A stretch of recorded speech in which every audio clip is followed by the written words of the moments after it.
Okay, thank you very much, everybody. All these people have been working very, very hard today. I'll tell you, for a long time they've been working.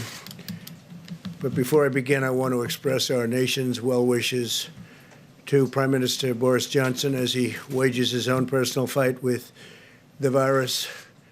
All Americans are praying for him. He's a friend of mine. He's a great gentleman and a great leader. And he's, as you know, he was brought to the hospital today. But I'm hopeful and sure that he's going to be fine. He's a strong man, strong person.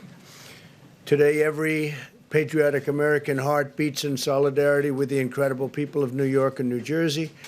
They've really become a very hot zone, but some very good things are happening.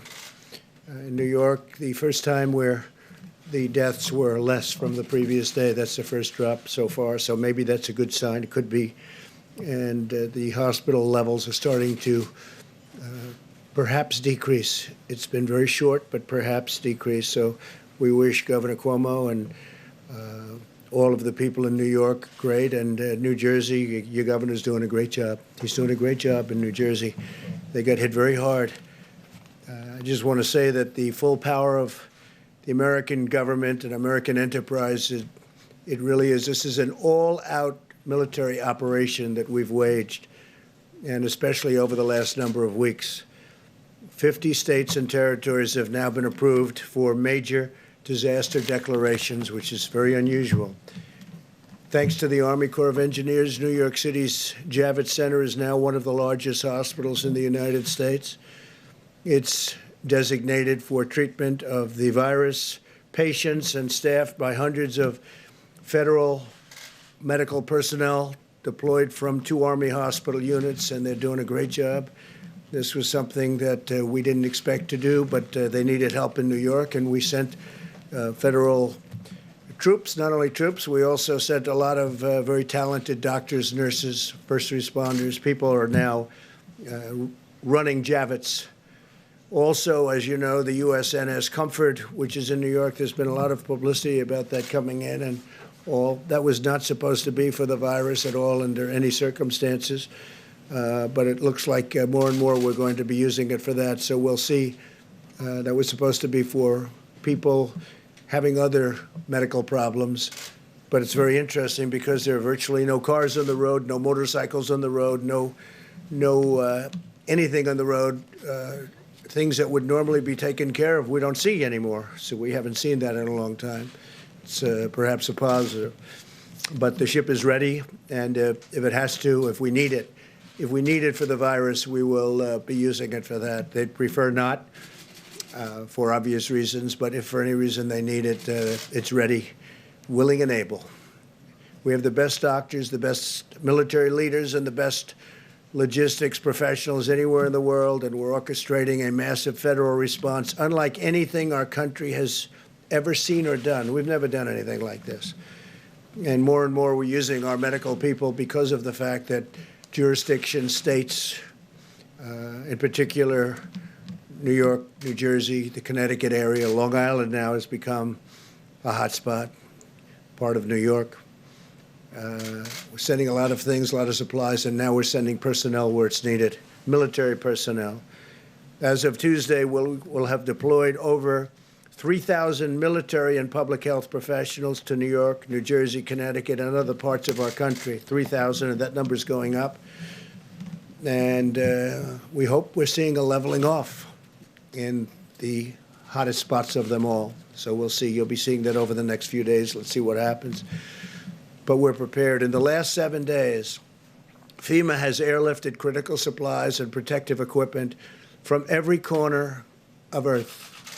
They're coming from all over the planet, including from within the United States, where the equipment isn't as necessary. Since last Sunday, cargo planes have delivered almost, listen to this, 300 million gloves, almost 8 million masks, and 3 million gowns, and many more fully loaded cargo planes are right now on the way. 3 big ones landed today. And these supplies are being distributed directly to the hospitals and healthcare providers all across the nation, so that massive amount of material that we're getting in is being delivered all over the country. Tomorrow, we'll deliver an additional 600,000 N95 masks to New York City to take care of the needs of the public hospital system. It was a request of Mayor de Blasio. We've been working great with Mayor de Blasio, getting him a lot of stuff. He's working very hard, I can tell you that. And we're working really very hard with New York City and with New York State. And at the request of Congressman Lee Zeldin out in Long Island, we will also be delivering another 200,000 N95 masks to Suffolk County, where they need it very badly. So we're getting that out on an emergency basis. Should be there tomorrow. We'll also be deploying millions of N95 masks to other locations that Admiral Polovchak will detail shortly. The Admiral will be up in just a couple of minutes. Over the last 24 hours, FEMA has delivered an additional 500 ventilators to New Jersey, 500. And again, the governor has been very thankful. We're working very hard with New Jersey, including building hospitals. We've also sent an additional 200 ventilators to Louisiana, definite hotspot, 300 to Michigan, working very well, I think, with the governor.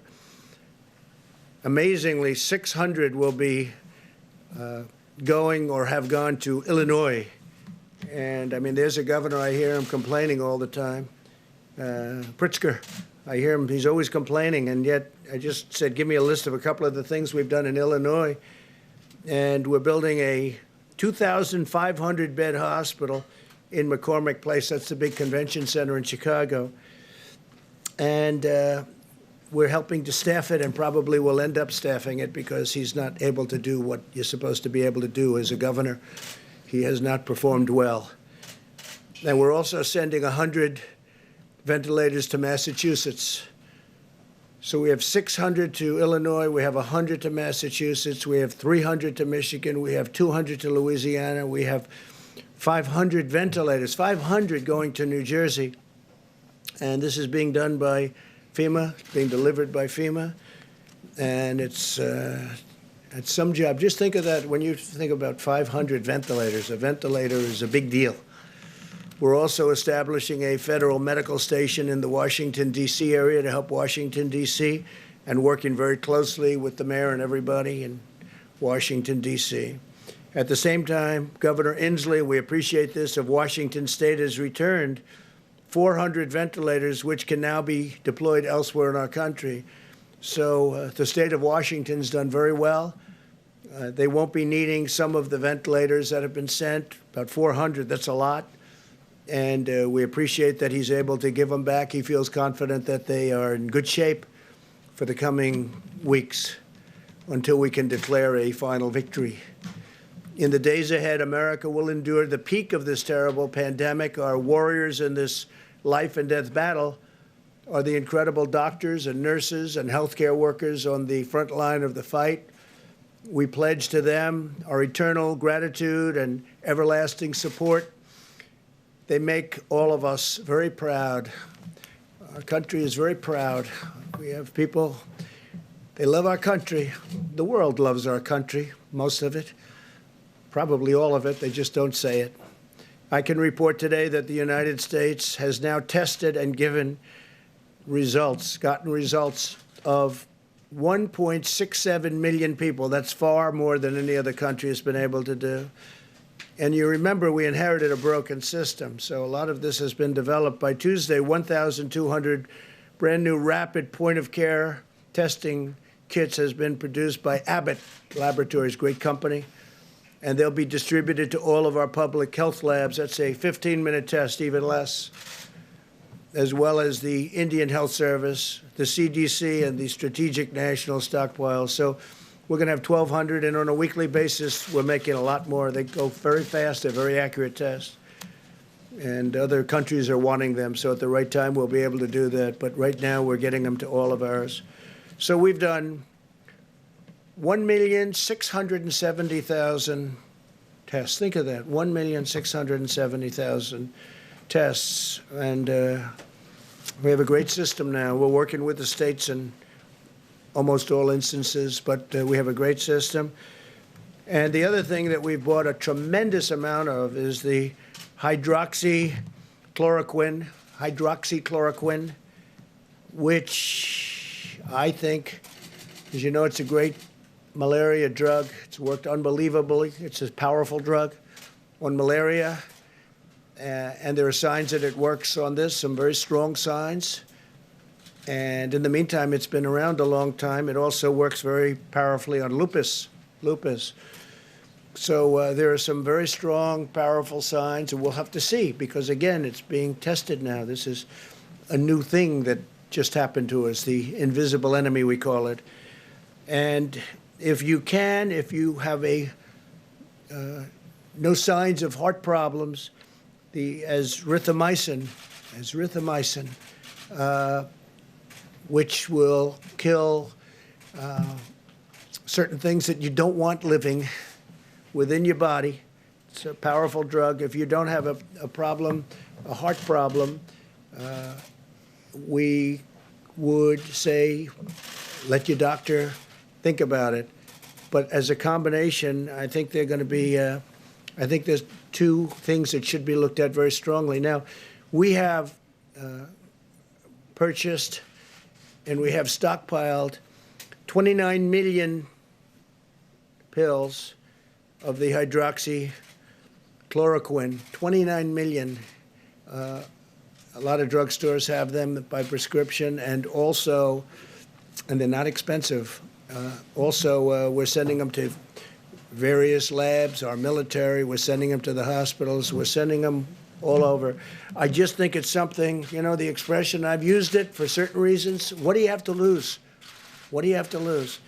And a lot of people are saying that when, and are taking it, if you're a doctor, a nurse, a first responder, a medical person going into hospitals, they say taking it before the fact is good, but what do you have to lose? They say take it. I'm not looking at it one way or the other, but we want to get out of this. If it does work, it would be a shame if we didn't do it early. But we have some very good signs. So that's hydroxychloroquine and azithromycin. And again, you have to go through your medical people, get the approval. But I've seen things that I sort of like. So what do I know? I'm not a doctor. I'm not a doctor, but I have common sense. The FDA feels good about it. As you know, they've approved it. They gave it a rapid approval. And the reason, because it's been out there for a long time, and they know the side effects, and they also know the potential. So based on that, we have sent it throughout the country. We have it stockpiled, about 29 million doses. 29 million doses. So we have a lot of it. We hope it works. Driven by the goal of the brightest minds in science. We have the brightest minds in science, but we're driven by the goal of getting rid of this plague, getting rid of this scourge, getting rid of this virus. These brilliant minds are working on the most effective antiviral therapies and vaccines. We are working very, very hard. I have met many of the doctors that are doing it. These are doctors that are working so hard on vanquishing the virus. We strongly recommend staying at home, practicing vigorous hygiene and maintaining social distance, so you're just not going to catch it. It's the most effective weapon in this war.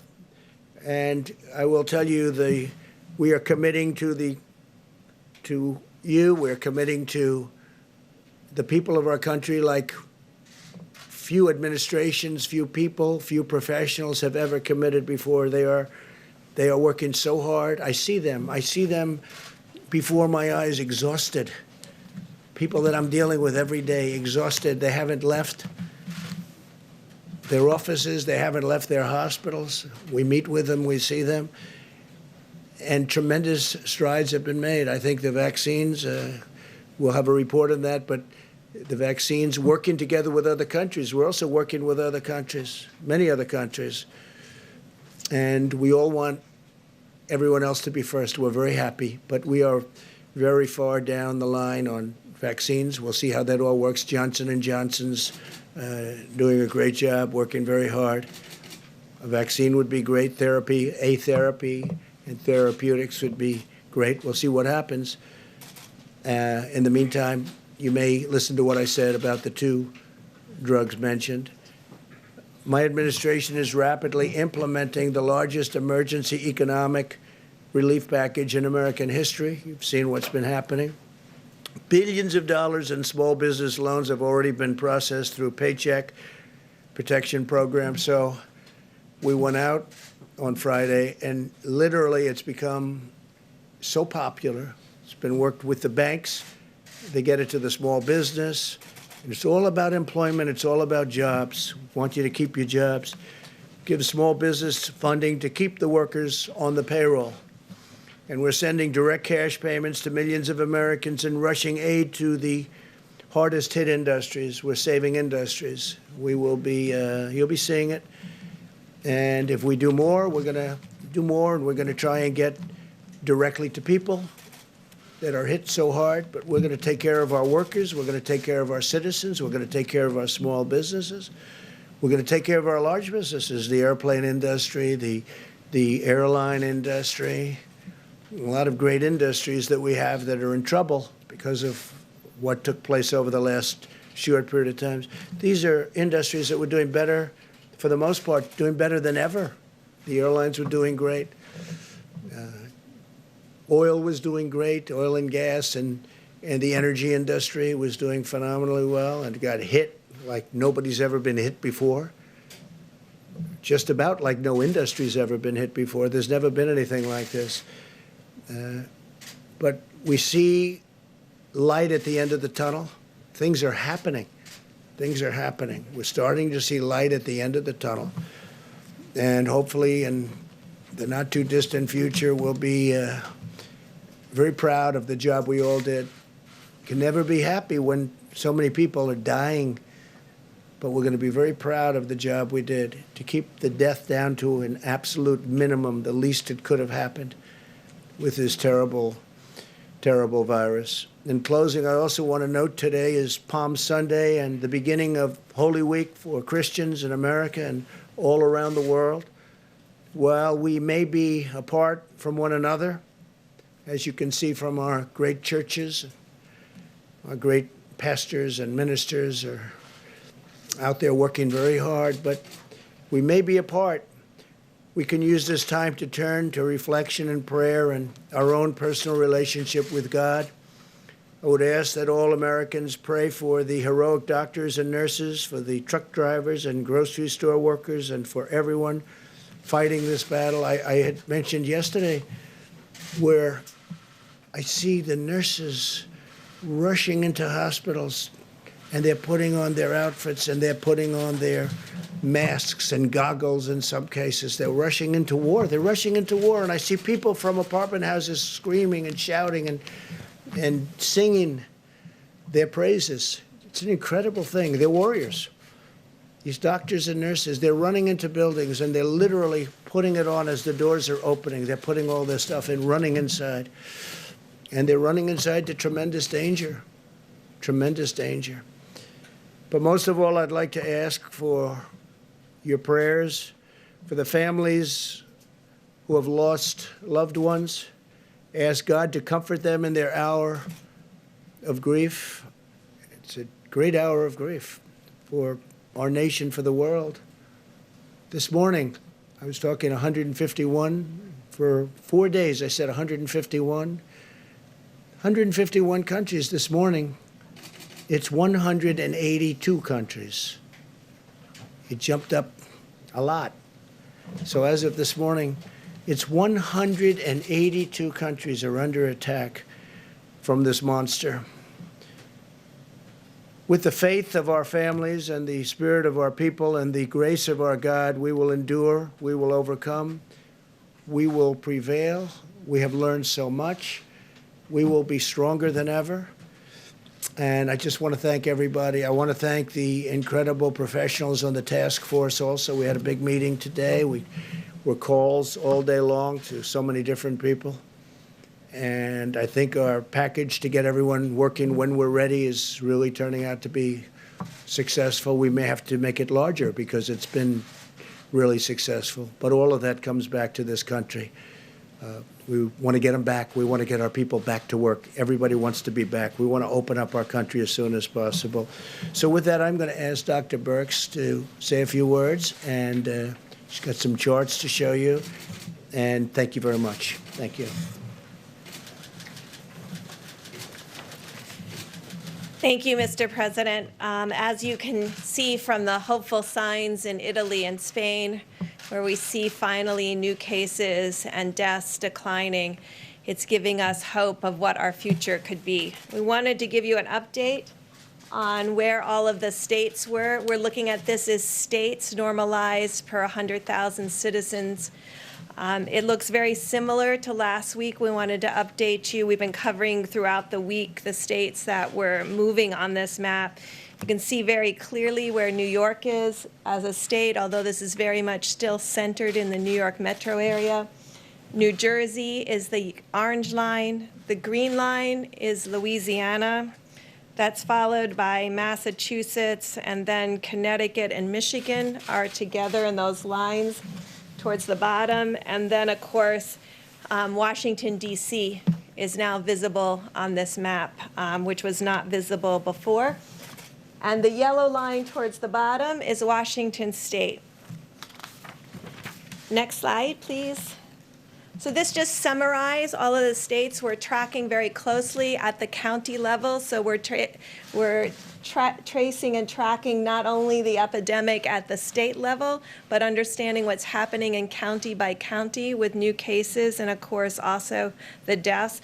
We're also triangulating that with all of the laboratory data. And just to tell you how we're kind of doing that, for New York, which you can see at the top, their serology is now about 36% positive. They were in the 40s. So day over day, their percent positive is finally starting to decline. New Jersey's is increasing, however. They're now up to 42% of the specimens that come to the laboratory are positive. Louisiana, 25%, Massachusetts, 20%, Connecticut and Michigan, 20%, District of Columbia, 15%. Washington, 8%, and then Illinois, Colorado are at about 16%. Pennsylvania, which is also new to the graphic, is at about 12%. Next slide, please. So if we could go back one, I'm sorry, we could go back one slide, one more. All of the states here, those are 38 of the states. 38 of our states have less than 50 cases per 100,000. They are testing. Their laboratory results are consistent with that. Their seropositivity rate for their laboratories are less than 5%. So this is how we're tracking and triangulating both case reporting, mortality or fatalities, and also triangulating that with the laboratory. The New York metro area, New Jersey, Louisiana, and a series, and Washington State have all tested at a rate greater than Italy and Spain. I know many of you are tracking that. Remember, many of us, we pushed out a lot of those assays at the beginning over the last 2 to 3 weeks, and I want to just thank Admiral Giroir and HHS, who's been working very closely to make sure that the states that were having an outbreak had access to all of their assays. Next slide, please. And then next one.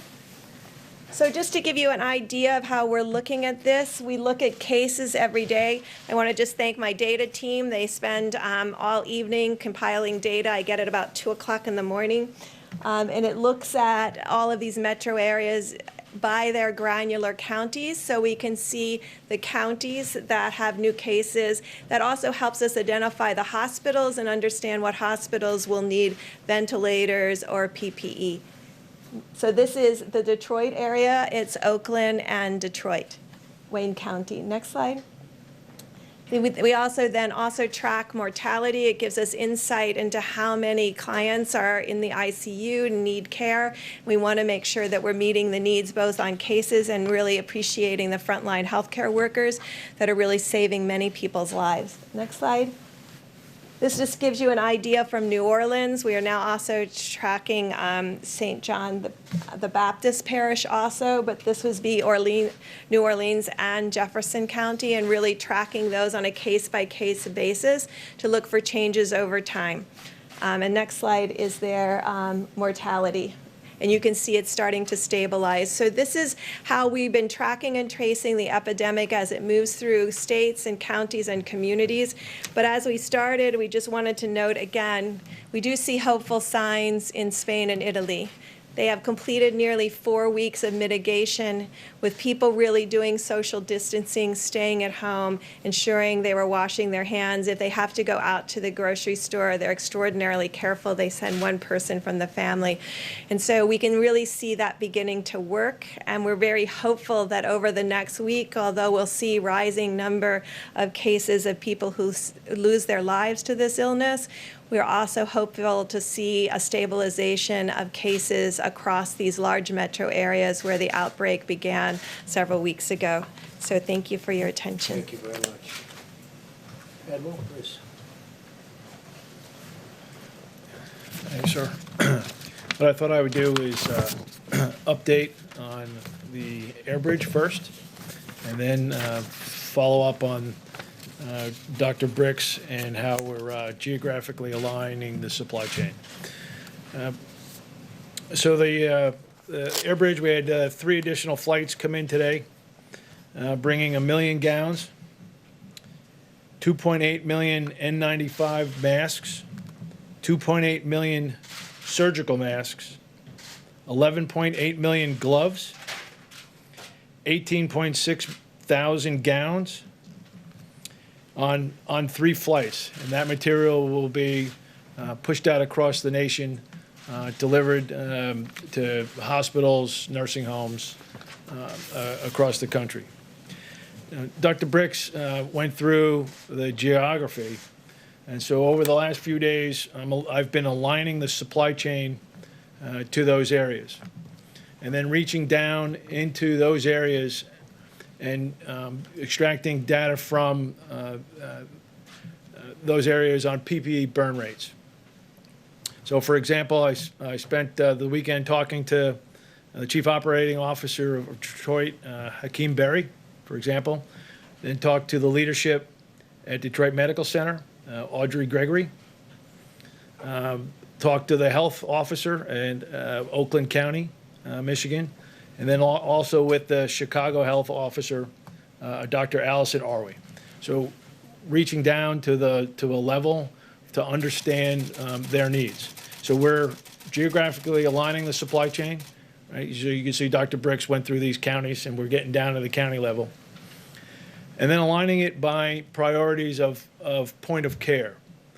Public hospitals first, VA hospitals, private hospitals, nursing homes, first responders, acute care. So over the coming days, we will be making a push to the geographic areas that Dr. Bricks mentioned, increasing the volume through the supply chain to those areas to give them weeks, not just days worth of supply. Primarily using our industry partners that we are directing: Cardinal, McKesson, Medline, Owen Minor, Henry Schein, Concordance Healthcare, directing them to put product to the hospital door, the nursing home door, the first responders, directly to them. We're also working to push out millions of doses of hydroxychloroquine. Right, we are working the distribution there to push the same thing to the same impacted areas, working it to get in the hospitals and to every pharmacy. And so my team is back there right now, working the arrangements to make that to the hospital front door and primarily to the local pharmacies, so doctor can write those prescriptions and you can get it prior to having to go to a hospital. Good, great job. Thanks very much, Evan. Mike, please. Robert Bork, Mr. President. Thank you, Mr. President. I knew you didn't say it. Thank you, Mr. President, Mr. Vice President. My last appearance here, I mentioned that the President had given the Department of Veterans Affairs very specific instructions to be as aggressive as possible in response to the virus crisis, and not only to protect veterans, but also to help the American people. As many of you know, we have three primary missions at VA. One is to support veterans' health, the other is to provide veterans with benefits, and the third is memorial services. But we have a fourth mission, and that is to support the nation in times of national emergency, both in war and in peace. We provide a bridge from the federal government to the states and localities during these emergencies.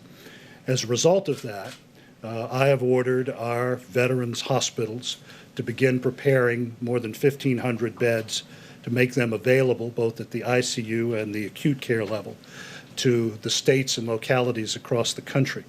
As a result of that, we have opened up approximately 100 beds in the metropolitan New York area, in Brooklyn, and in Manhattan, and East Orange, New Jersey.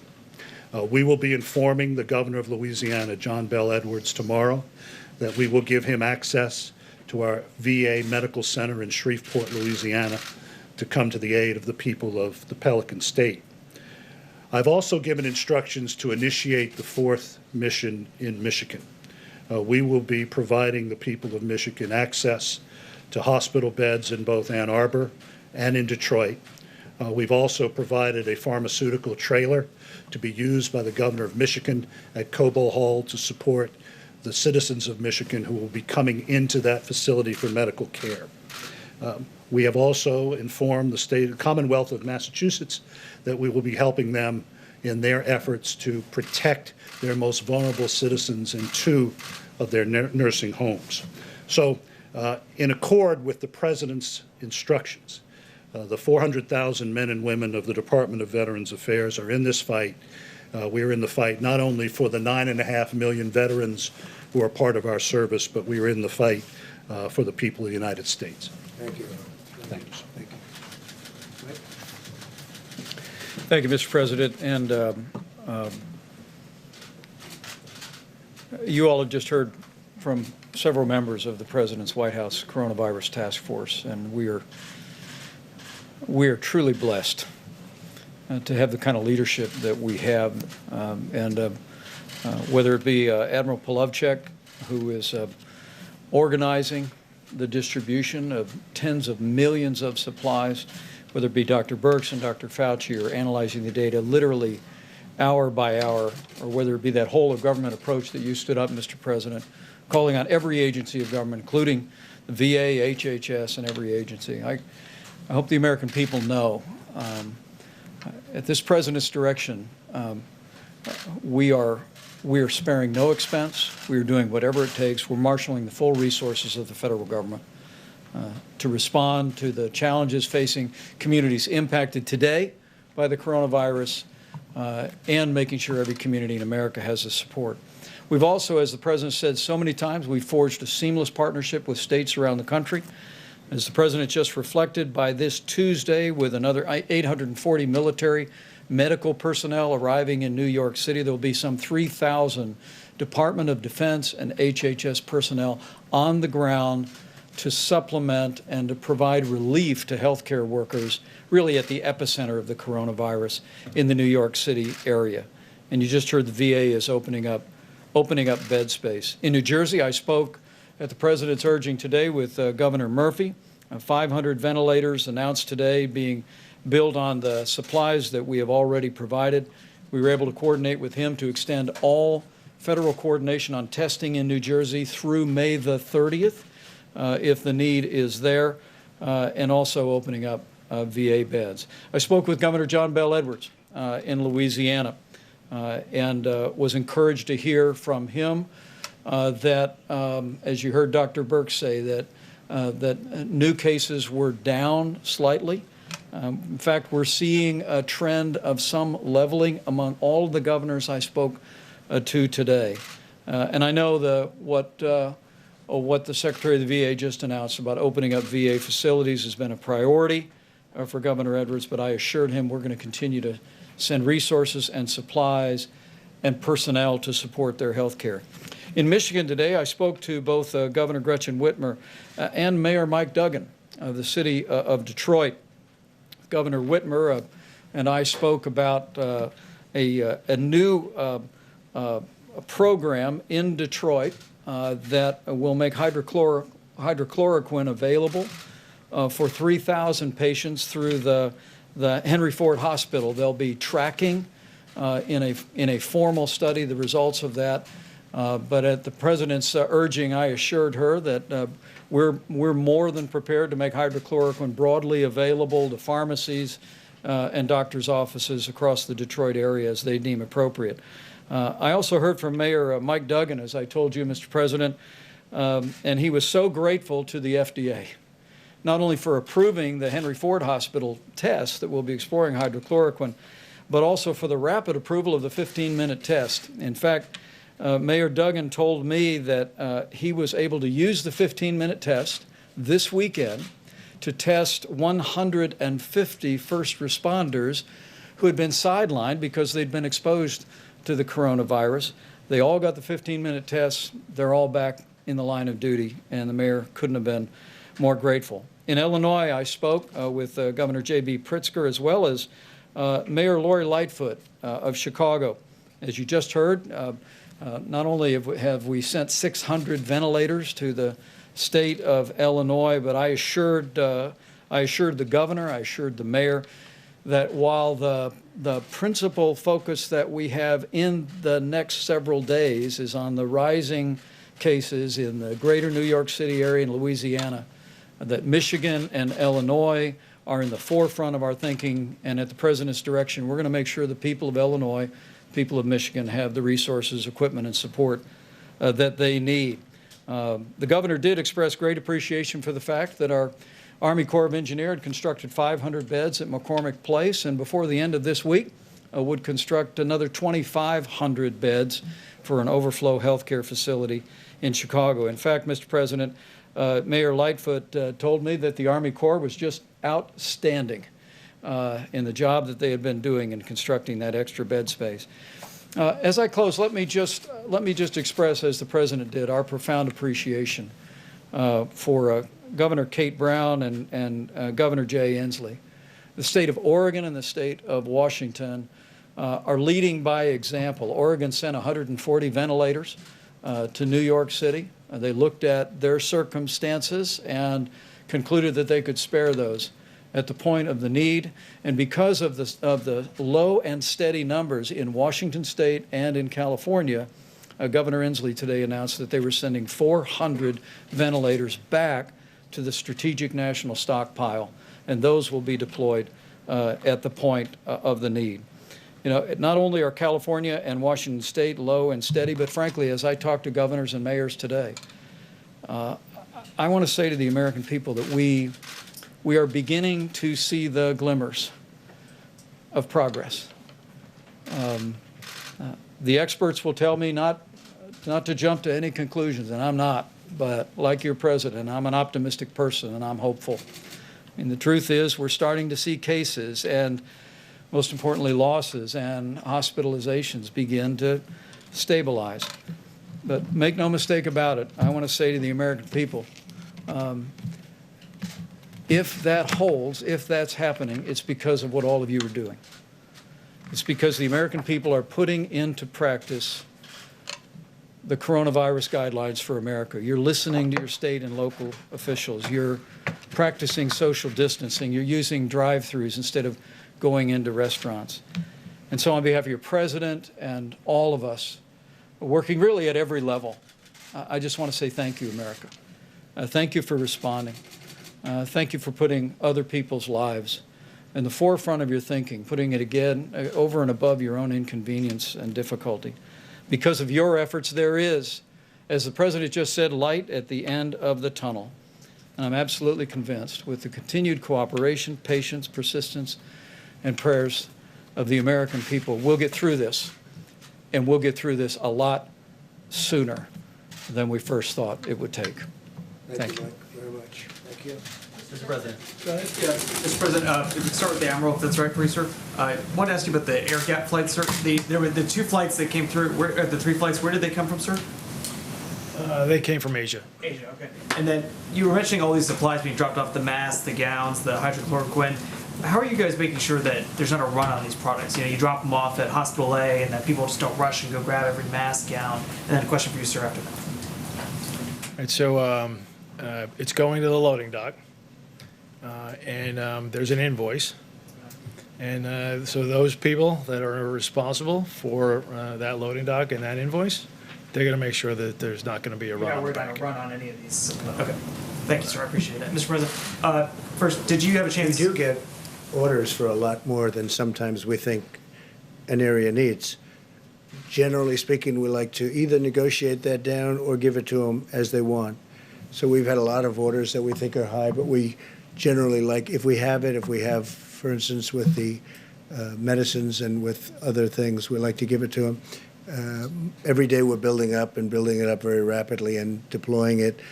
But we do get orders from some of these states where we don't think they need it. We try and get it for them what they want anyway. Okay, go ahead. And then, you mentioned the Prime Minister off the top. Have you had a chance to Yes. speak to him today, sir? I didn't speak to him, no. I did get a call from the ambassador. And, hey, it's a big move going to the hospital. It's a big thing. He's a great gentleman, so I just hope he's okay. And then also, you mentioned the nurses, the doctors, the people that you Yes. see celebrating. The people that are gearing up and getting ready, the people that are applauding and celebrating him.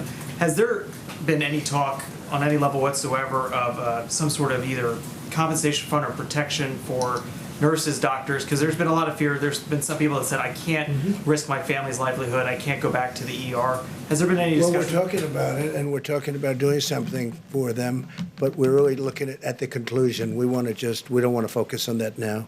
They're incredible. They're not saying we're not doing it. They go in with good equipment, with great equipment, and with stuff that's not so good.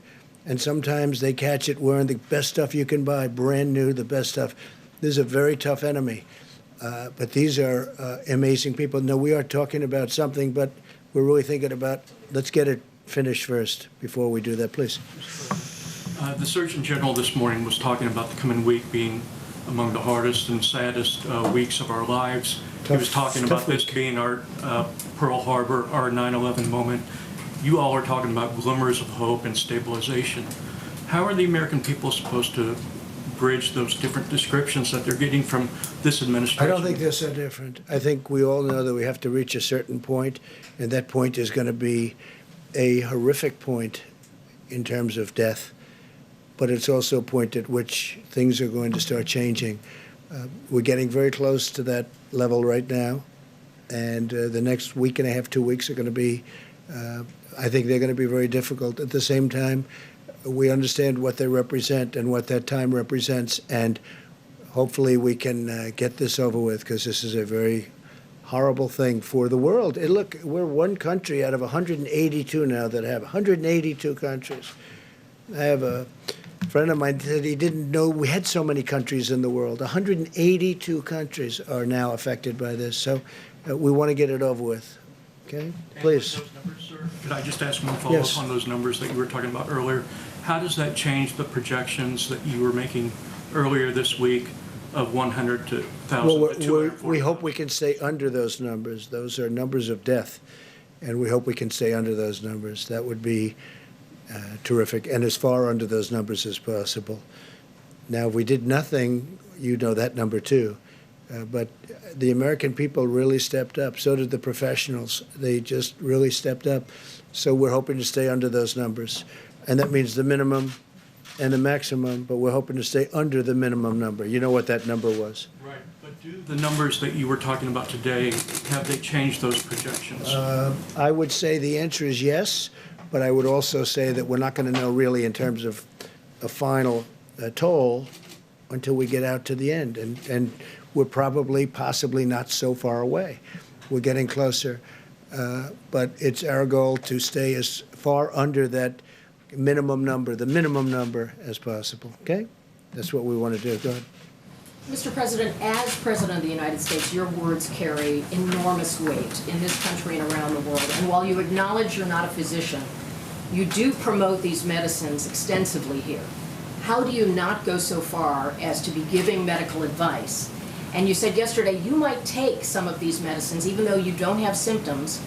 Are you still planning to do that? And how do you calibrate being enthusiastic Yeah. and not playing doctor? Because I want people to live, and I'm seeing people dying. And I've seen people that are going to die without it. And you know the expression, when that's happening, they should do it. What really do we have to lose? We also have, this medicine's been tested for many years for malaria and for lupus, so it's been out there. So it's a very strong, powerful medicine, but it doesn't kill people. We have some very good results and some very good tests. You've seen the same test that I have. In France, they had a very good test. They're continuing. But we don't have time to go and say, gee, let's take a couple of years and test it out, and let's go and test with the test tubes and the laboratories. We don't have time. I'd love to do that. But we have people dying today. As we speak, there are people dying. If it works, that'd be great. If it doesn't work, we know for many years, malaria, it's incredible what it's done for malaria. It's incredible what it's done for lupus, but it doesn't kill people. That's one of the things with a vaccine. When we have a vaccine, we have to do tests, because when you inject that vaccine, when they take whatever it is they have to take, we have to make sure it doesn't have a horrible impact, destroy somebody. Could. So we have to test it for a long period of time. This one, not so much, because it's been out there. Now, I'm not acting as a doctor. I'm saying do what you want, but there are some good signs. You've read the signs. I've read the signs. With the other one, there's some very good signs also. Different, going together works very well, but there may be an indication that if you have a problem with your heart, you shouldn't take what we call the Z-Pak. You shouldn't take it, and that's okay. But I would love to go to a laboratory and spend a couple of years testing something. We don't have time. We don't have 2 hours, because there are people dying right now. If it does help, great. If it doesn't help, we gave it a shot. We gave it a shot. That's the way I feel. You know, we pass something. Yeah, I would be very serious about taking it. We passed something that I'm very proud of. It's called Right to Try. For 45, 50 years they've been trying. It makes so much sense. We have the greatest doctors and labs and lab technicians, greatest medicines, the greatest minds in the world. Everybody admits it. And when we're close to having something, or when we have something that tests incredibly well, you couldn't use it for years, because they would take years and years to test. So with the help of also Democrats, I got it bipartisan, but they've been trying to get this passed for decades. You know that. It's called Right to Try. So a person would be diagnosed terminally ill from something. And in the old days, meaning before a year ago, they would say, do you think I could try this pill, this whatever, this medicine that's testing so well? No, you can't do that. You can't do that under no circumstances. They'd leave for Asia. They'd leave for Europe. They'd leave for, if they had money. If they had no money, they'd go home and die with no hope. We got a thing called Right to Try. If somebody's very ill, terminally ill, they're going to die. And it was very complex. It wasn't as easy as it sounds, because there were huge liability problems. The drug companies didn't want to do it because they didn't want it on test results, because these are very sick people, so they didn't want to bring down their test results. The insurance companies had tremendous problems. I got everybody in the room. I said, look, we'll sign a waiver. The person taking it will say, we're not going to sue. The family's not going to sue the drug company, not going to sue the insurance company, not going to sue the state, the city, or the federal government, okay? It's called exculpation, and we got it done. It's a very simple agreement. I don't know why nobody ever thought of it, but they never thought of it. I did, and we got it done. Now we have Right to Try, which is actually, in my opinion, much more difficult than what we're talking about here. But if there's a medicine or something, a possible cure or something that's looking good, and somebody has something they're going to die or they're very sick, they take it. And you know, we've had some unbelievable results. Unbelievable results. And it also gives the people hope. Yes, please. Mr. President, but the doctors who are treating coronavirus patients, they have the medical expertise to determine whether or not they should prescribe hydroxychloroquine. And many of them do. And there are already clinical trials in place looking at hydroxychloroquine. Sure. So They should be why finished in not- about a year. Why not just let the science speak for itself? Why are you promoting this drug? I'm not. I'm just You saying, come very out here- simply, I'm not at all. I'm not. Look, you know what I'm trying to do? I'm Well, trying to you save come out here lives. every day, right, sir, talking about the benefits of I want them to hydroxychloroquine. try it, and it may work and it may not work. But if it doesn't work, it's nothing lost by doing it, nothing. Because we know long-term what I want to save lives. And I don't want it to be in a lab for the next year and a half as people are dying all over the It's already place. out there. Doctors are already able to prescribe it off That's label, right. right? All I'm doing So what is do you saying- accomplish? Well, I'll tell you what I accomplished. We bought massive amounts of it, 29 million doses of it. We have it coming from all of the labs. We're actually now doing it here because in case it does work, we want to have it. And we've given it to drugstores. We're sending it all over. FEMA's doing it. We're doing it through different channels, many different channels, including the companies that make it. It's a very special thing. Now, it may not work, in which case, hey, it didn't work. And it may work, in which case it's going to save a lot of lives. Now, a lot of people say if the people walking in prior to getting it, if they take it, it has a profound effect. Well, maybe it does and maybe it doesn't. I don't want to wait a year and a half to find out. And only CNN would ask that question. Fake news. Go ahead. Sir, I have one for Bunch you of on oil, but fakers. first I was hoping to ask Dr. Birx a question.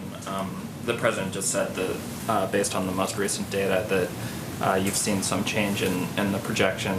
I'm wondering if you could, you obviously have a week's more worth of data since the sort of 100,000 to 240,000 potential death figures that you gave us last week. So I'm wondering, with all the caveats that this is sort of based on continuing social distancing and that we might see, if one city pops, things could change dramatically. What are the sort of range that you're now looking at in terms of total death impact? I think the most important thing right now is when we were talking about why we are hopeful. Well, hopeful because last time I was here, I wasn't able to really tell you that Italy and Spain were coming across their apex and coming down the other side. And I think, to me, that's extraordinarily hopeful. They just completed 4 weeks of really strong mitigation. And I think that's our word to the American people, is we can look like that.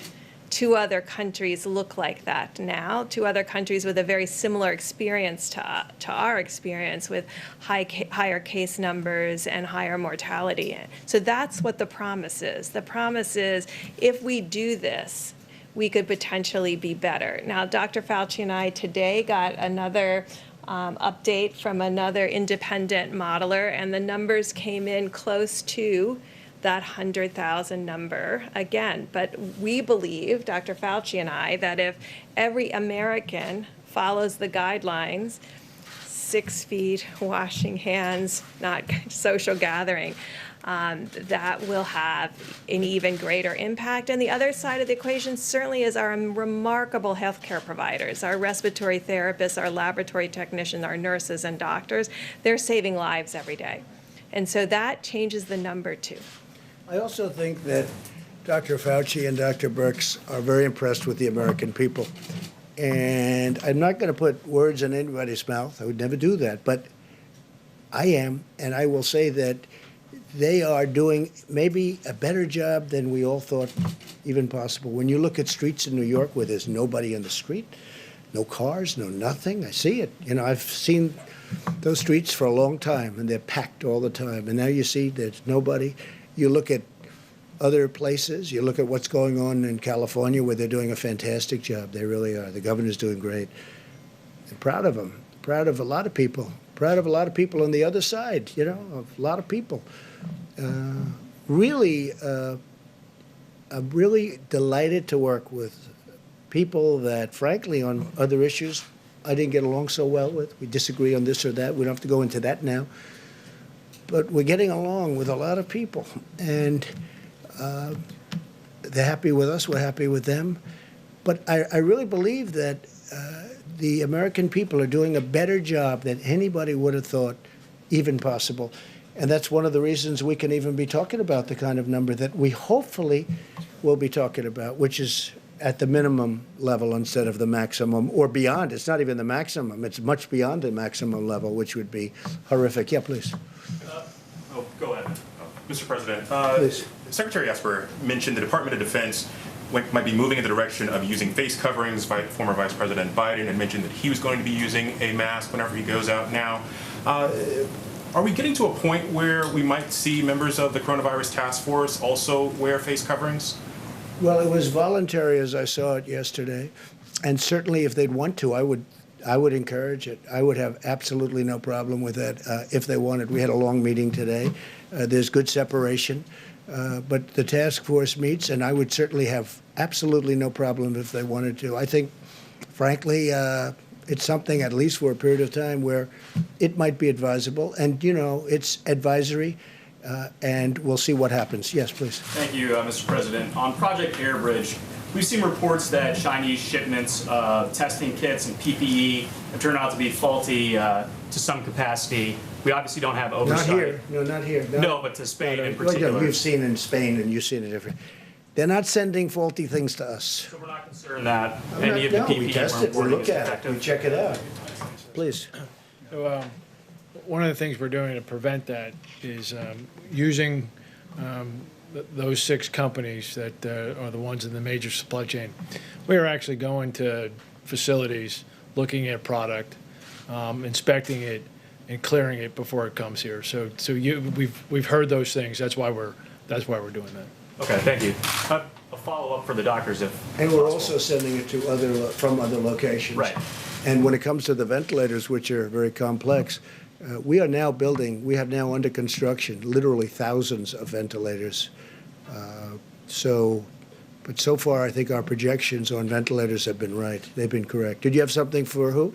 Well, for yourself and for Dr. Birx and Dr. Fauci, if they want to take a crack at it.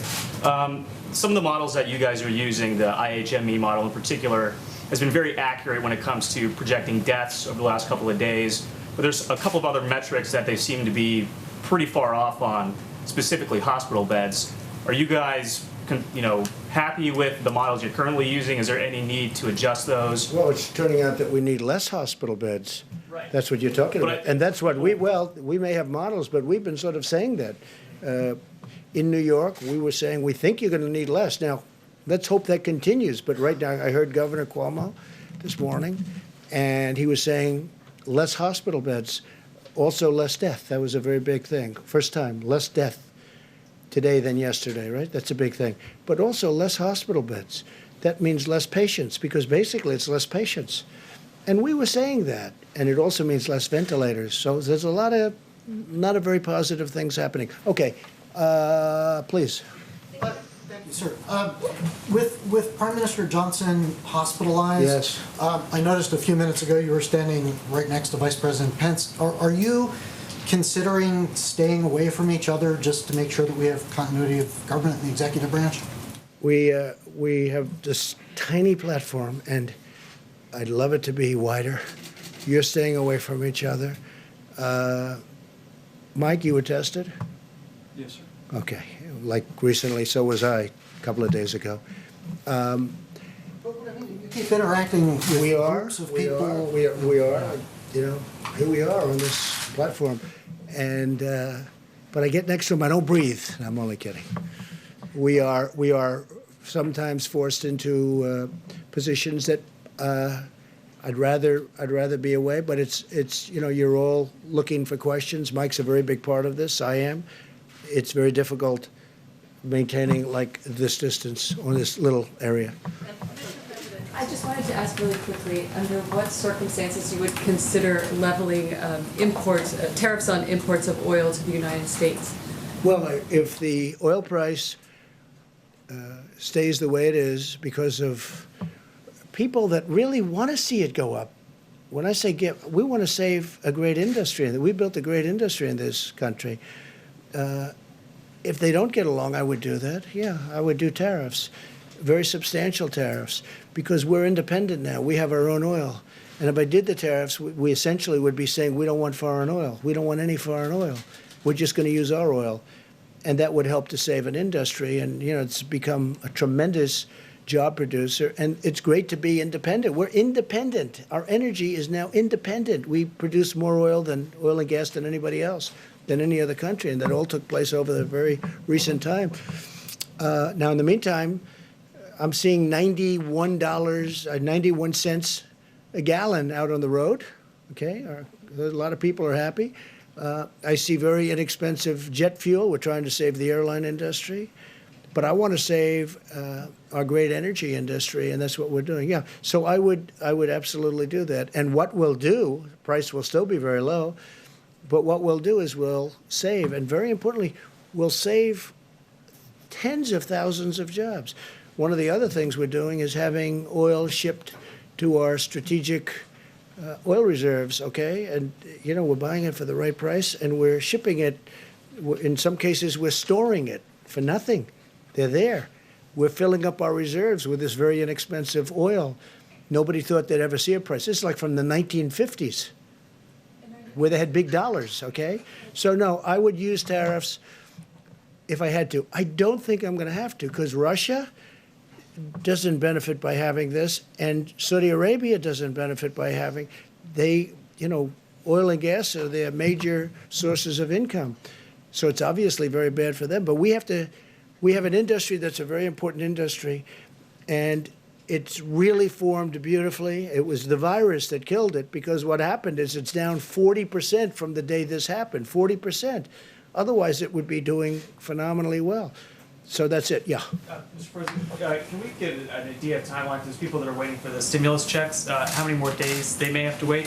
And then Speaker Pelosi today, or I think last night, said in the next bill that they would like to see additional stimulus checks made. Have you guys thrown around an amount of how much money? No, but I like the concept of it. I think it's good. We're talking about a different way of doing it, but I like the concept. I like the concept of infrastructure. Our country has to be rebuilt. They spend all this money in the Middle East, $8 trillion. We're up to now $8 trillion in the Middle East. We got to rebuild our country, okay? We have to rebuild our roads and our schools, our bridges. We have to rebuild our country. So I like an infrastructure bill. I also like money going directly to people. It's not their fault that this happened. And I do think this, especially the faster we can get it open, our country. Can you believe we're talking about our country, getting our country open? The faster we get it open, the bigger the boom, the bigger the rocket ship going up. I think it has a chance to go really quickly, relatively quickly. I'd like to see very quickly, but we'll see. But part of the stimulus and part of what we're doing, that will help it. And the nice part is we're paying practically zero interest rates. You know, we're paying very little. It's one of the reasons I like the infrastructure bill, because we're borrowing, we have a strong dollar. And the advantage to a strong dollar is everybody wants to invest in this country. They all want to buy our dollar. On the direct payments, sir, just in terms of timeline, are we talking still 2 weeks? Are we talking 10 days? I think so. Yeah, from what I'm hearing, that, yeah, a couple of weeks, that's what I'm hearing, yeah. Please. Sir, I wanted to follow up on the hydroxy question. Thanks for the numbers. Has there been any tension with the medical staff on that? Are they in agreement with Yeah, we discussed it with the staff. We discussed it with FDA. Well, FDA approved it, so, you know, which is another point. I mean, it's been approved by FDA, which is very important. If it wasn't approved by FDA, then I couldn't do this. But FDA's approved it, the hydroxy.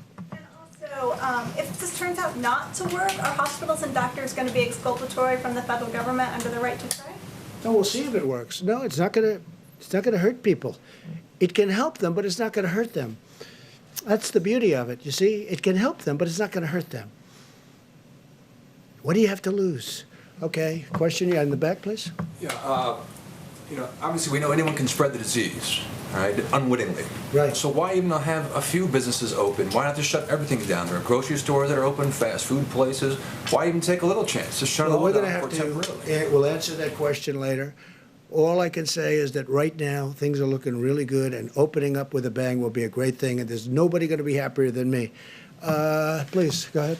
Just to follow up on your comments about the ventilators, Yeah. The IHME model suggests that 32,000 ventilators will be required by the peak in mid-April. GM is not expected to have ventilators ready before 32,000 will be what? required across the country. In GM, addition to the ones that we've already sent? just in. Don't forget, we have almost 10,000, a little more than 9,000 right now. And those are ready to rock, should we need them. And we had to keep it, you understand that flexibility, so that if we need them in New York, which we might not, if we need them, but they're ready to move. We're already military, it's a military operation.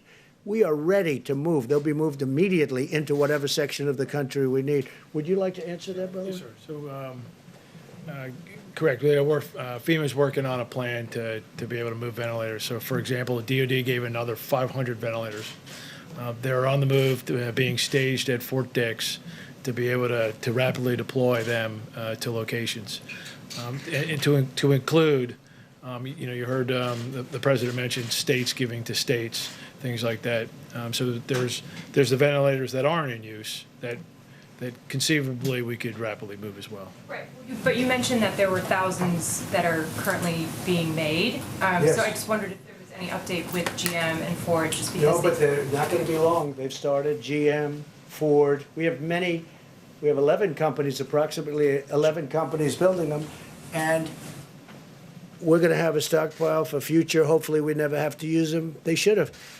The hospitals, the states should have bought a stockpile. They didn't do that. So we've made up for it. But if we have extras, other countries need them. I mean, you see, UK needs them badly, France needs them badly, Italy needs them badly. They need them. So it's complicated. It's a big piece of equipment. It's expensive. And we'll be able to help other countries after we take care of our needs. Yes, please, go ahead. Yeah, thank you, sir. On infrastructure spending, as you have I remarked. actually chose you, but that's okay. Let him go. That's all right. Go ahead. On infrastructure, you've remarked about how empty the roads are. Is there any thought, is there any way to speed up infrastructure? I mean, the Beltway in Washington, it takes forever to do any road repairs because of all the No, I traffic. know, and because they don't do construction techniques that work and that are better. I mean, I see a highway, and which is what I do. I do construction, what I did. I see a highway. That's good, but it's got a bad top. And it's got a big base, concrete base underneath. And I'll see them come in. I don't want to say where, but I could tell you, I could give you plenty of examples. And they rip the hell out of it. They take out the base. They take out everything. Now they pour a new base that isn't as good, isn't as deep, isn't as thick. The concrete base was fantastic. The footing, it takes forever. Wait a minute. It takes forever. And instead of scraping out the asphalt or whatever may be the top, scraping it off and putting the new asphalt down, putting the new median in, they could have done it. And then they open the highway and it starts to crack. The reason is because it hasn't been set. And they spend 10, 15, 20 times more money than they have to. I never believe when I watch these people doing highways and doing roadways and doing work, how they take the most expensive solution, and the bottom line, the job itself is far worse. That's what I'm getting at is taking advantage of the fact that so many people are staying at home, not on the roads. Is there a way to do it more cheaply? But hopefully they're not going to be staying at home for long. Hopefully this will be out, and we're not going to have that kind of time. If we have that kind of time, we made a big mistake. Please, go ahead. How many rapid tests has the federal government already deployed across the country, and which regions have received those tests? Who has that information? You want, go ahead, Mike. The 15-minute test has really been a breakthrough. I reflected on the progress that they've made in Detroit to put first responders back on duty with the Abbott Laboratories test. Abbott Laboratories started last Tuesday producing about 50,000 tests a day. And I'm informed that there are about 18,000 of these machines already all across the country. I mean, they're actually the same machines that you use to get a strep test quickly when you go to the doctor. But now Abbott is surging these new 15-minute coronavirus tests out to healthcare professionals and healthcare facilities around the country. In addition, as the president said, FEMA has purchased 1,200 of these devices. We're distributing them to all 50 states and the Indian healthcare system, and then we'll be distributing the tests. Dr. Birx, is there anything to add further on that? Okay, further. They've already received these tests? Let me ask Admiral Polovchek about the 1,200 devices. I didn't hear the question. Have they received the 1,200, or what's the timetable? I believe they're on the shelf at Abbott, a good majority of them. Tuesday they go out. Right, yes, sir. So I don't have the exact numbers. I think there is some manufacturing in there, but They go out large Tuesday. balance of them are on the shelf. Mr. President?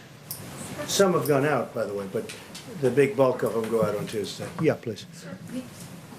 In some of these previous briefings, you referred to the federal government as the backup. Today, there's definitely a different approach here, I think, with No. the distribution. You know, the sense of it in listening to your presentation today is that you are embracing taking a leader role for distribution. Is there a change? No, there's not a change, but we're supposed to be the backup. But like in Illinois, the governor couldn't do his job. So we had to help him. We're sending 600 ventilators. We're building a hospital in McCormick Place. So we have some people that we're not able to do. We have other people that needed a little help. In New York, we had to give a lot of help, but we've worked very well with Governor Cuomo and with Mayor de Blasio. But no, we are meant to be the backup, but we've taken on a much bigger role than that, and that's okay. I have no objection to it. Now, in some cases, it's worked so well where they're actually now seeing they think they're over the big problem, and they're actually calling us and they're saying, you can take your equipment back now. But we're really deployed as a backup, but I feel we're much more than that. They've done a much better job. I will say this. I don't think that the people that have represented this country, the federal government, whether it's the admiral and the generals and all of the people that we call to the fore, they're heroes for what they've done. What they've been able to do in a short period of time, they took a system that was broken, just like we did the military. Our military was broken. Our military was depleted. It was broken, and we've rebuilt our military. We've rebuilt this whole system, too. And in a way, Kelly, I appreciate your question because you're hearing all of the things that the millions of masks, the hundreds of thousands of gowns, and they're surgical, they're protective gowns at the highest level. We're getting it to the various states. And most of the governors are very happy. Now, a lot of times, it's politics. Maybe I do the same thing, I don't know, but they'll try and act not so happy. I will tell you, when I speak to them or when Vice President speaks to them, they're singing the praises of all of these people. So I always take umbrage when somebody says something about what we've done. Now, to do this should have taken, to do what we've been able to do and to build it to a level, should have taken a year, should have taken 2 years. They did it in a matter of weeks. And we're helping states. No, it's them. As an example, New York had the right to buy 16,000 ventilators. They could have bought them. They didn't. I understand why they didn't. It was a very expensive purchase, very expensive, and that's a lot, 16,000. And they chose to do something else with their money. I understand that. The problem is when something like this comes along, which you don't expect. Look, 1917, that's a long time ago. Perhaps 100 million people died. It's a long time ago. So people don't think it's going to happen. I would have frankly, did anybody in this room think a thing like this could happen? But it happened. And we built up a force. This is a military operation, as it turned out. It really is, with FEMA, with the Army Corps of Engineers. Army Corps of Engineers, and you were very gracious on that point. The Army Corps of Engineers building 2,500 units of beds and everything else. Now, and then Governor Cuomo called, and he wanted it to go COVID, meaning for the problem. And we said, well, it wasn't supposed to be that way, but we want to get it done. And we moved military personnel. So now military personnel are operating it. And I'll tell you what's good. It hasn't been very full. That's a good thing, not a bad thing. It hasn't been. Now, maybe over the next week something will happen. But it hasn't been. But we have, because it's better than the other alternative where we run out. But they built actually 2,900 beds. And we have also, we built 4 medical centers in New York. We built 4 hospitals, 4 medical centers, and a lot more than that. It's such an honor to have done it. But the people that did it are amazing, and they have to be appreciated by the states. Not me. They don't have to appreciate me at all. I don't care about me. They have to appreciate the generals, the admirals, the doctors, the nurses. I mean, we're bringing now 3,000 people in that are medical professionals that are coming from all over the country to help New York City, help New York State, and help many other places. I just think it's incredible what they've done, and I don't think that they've been appreciated. Me, you can forget about. Me, you can forget. Yeah, I actually mean it. They have to be appreciated. Go in the back, please. That you see in the lights at the end of the tunnel.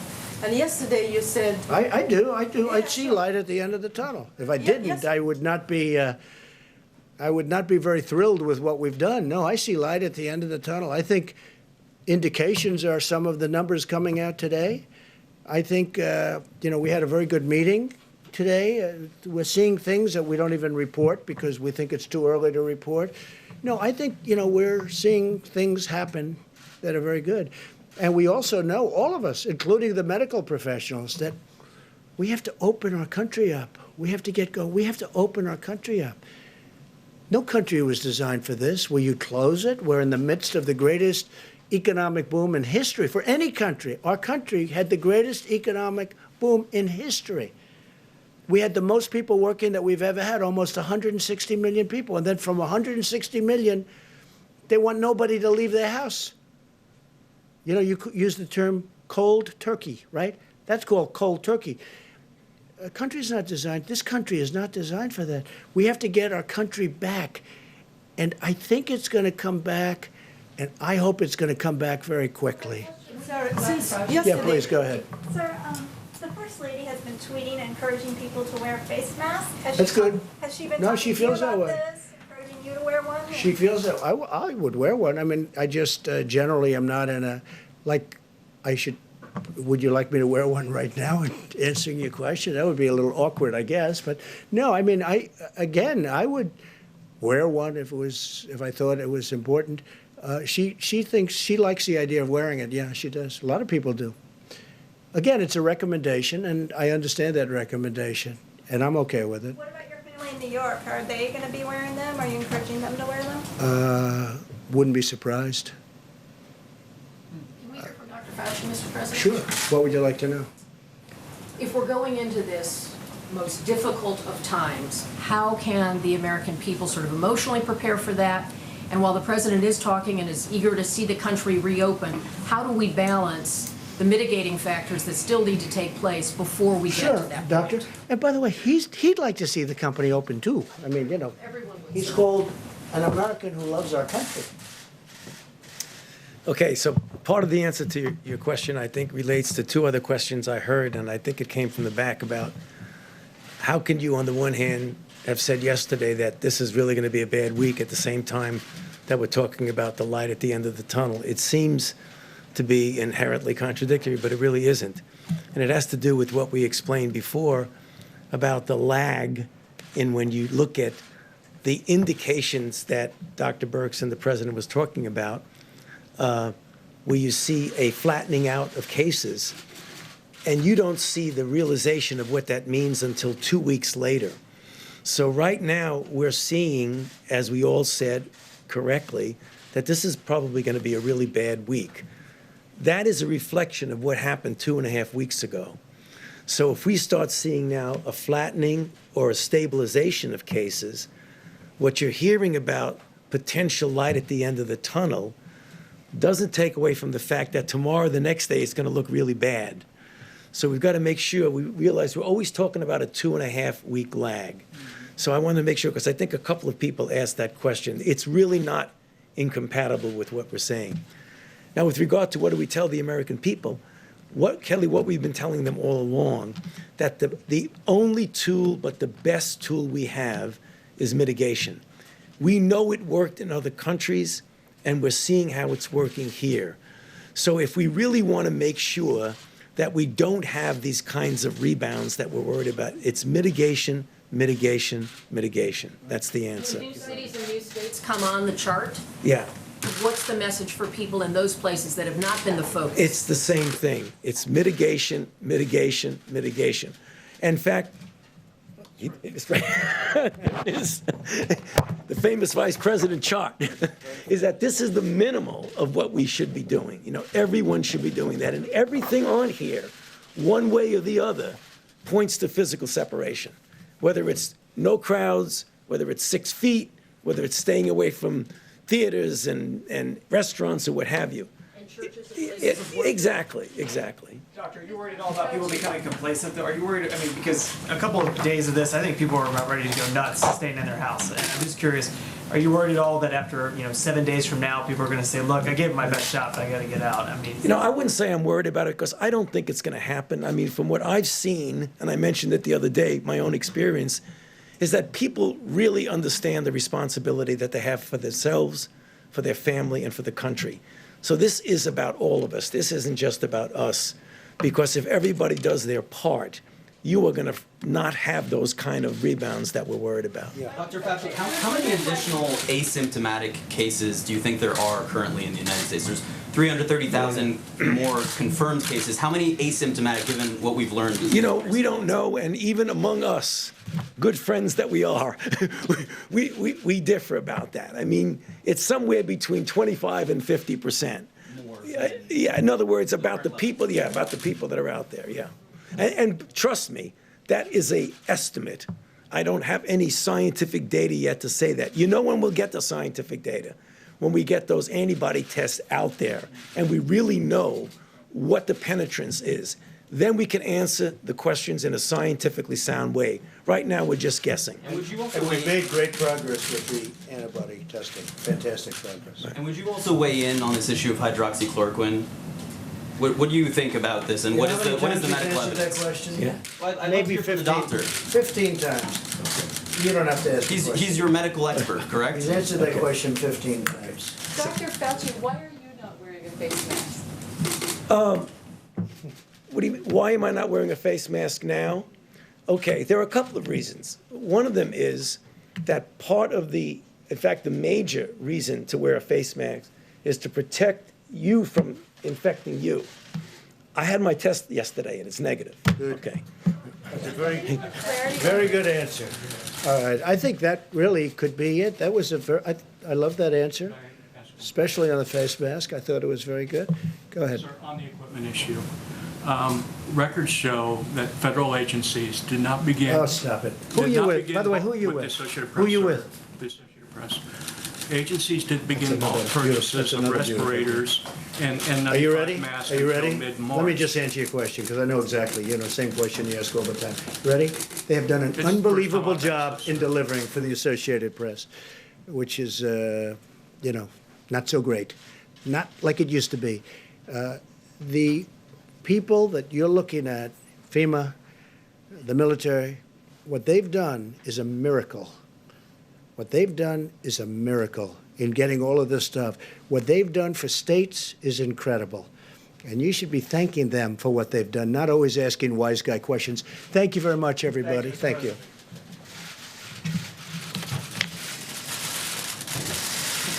Thank you very much. thank you. We'll re-air this briefing later this evening on C-SPAN. In the meantime, you can find...